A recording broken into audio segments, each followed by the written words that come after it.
Okay, let's get started. We're going to talk about the first part of your resume. This is the part where if somebody's interested in you, of course, they'll contact you, so your contact information. So let's get started with the section here. We're going to talk about contact information, objective, and summary of qualifications. Resume heading, your personal information, your contact information. Obviously, your name, and it should be a little bit larger than almost any other thing on your resume so it stands out. So your name should stand out and it should be bold. And we're saying about font size from 14 to 20. So you're going to do font size maybe 12 in the resume with your other content, 12. And so your 12 is a good font size to fill up the page. You may want to go to 11. You can even go to 13 or 14, and in that case, your name would be a little bit bigger if you need to fill up the page. So list your address, and a lot of people say it's optional now. It may be important to list at least the city and the state in which you live, because some employers look for local addresses when they look to interview. So keep that in mind. If you want to put if you don't want to put your street address and just put your city and the state, that would be okay. Include your phone number with area code. I would say just not one number. I would say just one number, not two. So you don't have to give them a choice of which one to call. So give them the one that's most reliable, that has a good message on the machine, and it's professional.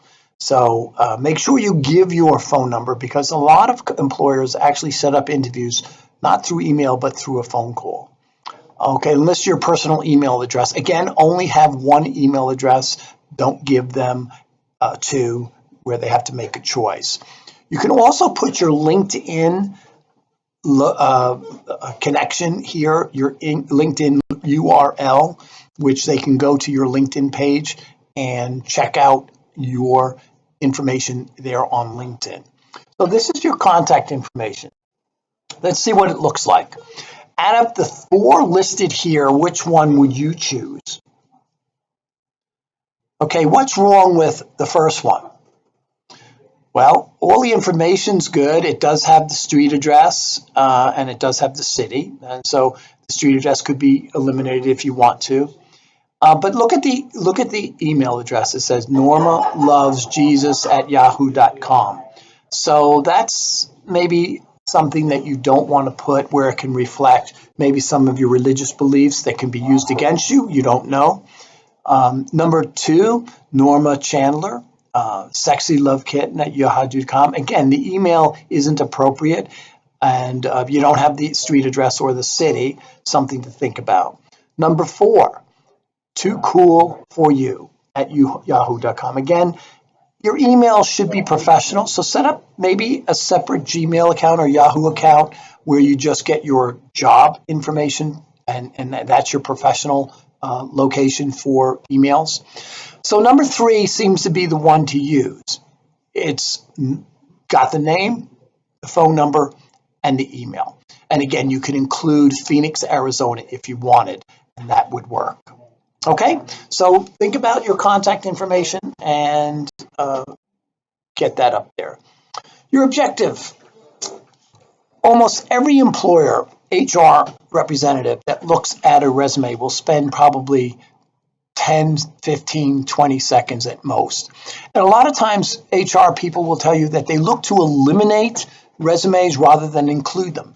So let's say you have 100 resumes. They're going to try to eliminate a lot of them. And one of the ways they eliminate them is obviously grammar and spelling mistakes, design of your resume, but also your objective. If you have an objective that doesn't represent what they're looking for, they're not going to look forward. They're not going to look down. And so make sure your objective is related to the occupation you're applying for, the job description that you're applying for, and be very succinct. Even use the name of the company in your objective. Part-time pastry chef position at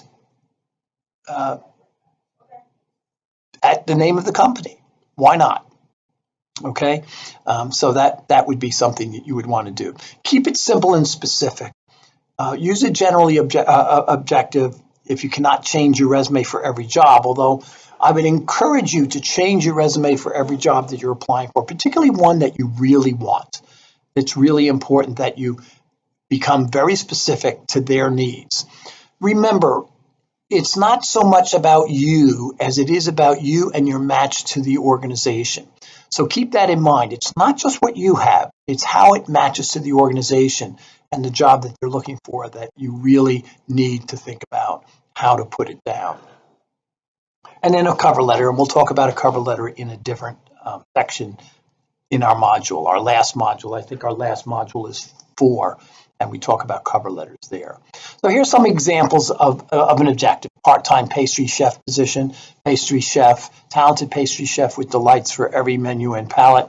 And again, if you know a specific company, you can put the specific company there if you'd like. Highlights of qualifications. These are really difficult to do, but they really help you stand out and helps the HR person or the person that's reading your resume relate your transferable skills, relate your attributes, the standout skills that you have that match the job. And so let's take a look. Think of your resume as real estate. And where's the most valuable real estate on your resume? Is the top third. And that's what they're going to look at really quickly. And so the highlights of qualifications, other than your name and address, objective, highlights of qualifications should be your next category.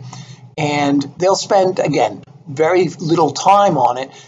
They'll be looking for what matches what they're looking for, not so much what you have. So keep in mind that this is an important ingredient in your resume, the highlight of qualifications. Capturing their attention that's what it's all about. Capturing their attention so they can read further, look at your work experience, look at other things in your resume to see how it matches to the position. Bullet list of skills focused on job opening. Okay, so you're matching the job opening, you're bulleting statements, very much like you see here, bulleted statements with skills, attributes that relate to the job opening. It focuses your resume, uses keywords that they use in the job description that you're using in your summary and highlights of qualifications. Highlights transferable skills. And what are transferable skills? Transferable skills are skills that used in a job that you've had in the past that can be used in other positions. For instance, marketing is a wonderful transferable skill. Communication, verbal and written communications, technology skills are all transferable skills that you need to mention here. Language skills, all of these things can assist you in getting that interview. You're accomplishment driven. In other words, what were the results? What were the outcomes of some of the things you did? And we suggest that while you're writing your resume, maybe you do your work experience first and your volunteer experience first and your education first. And then you come back and you look at all your experiences, everything you've done. You look at the job description one more time, and then you write your highlights of qualifications.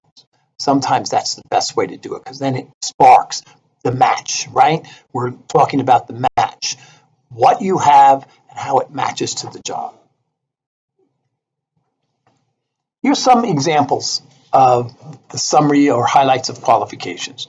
10 years of customer service experience.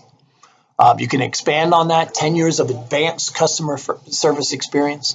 Creative problem solving with exceptional organizational skills.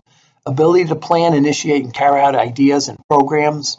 Computer skills, talking about the different computer skills you have. And then obviously if you have language skills. Some of the areas I think that you should think about also is leadership. Think about some of your leadership abilities and experiences, your professional work ethic.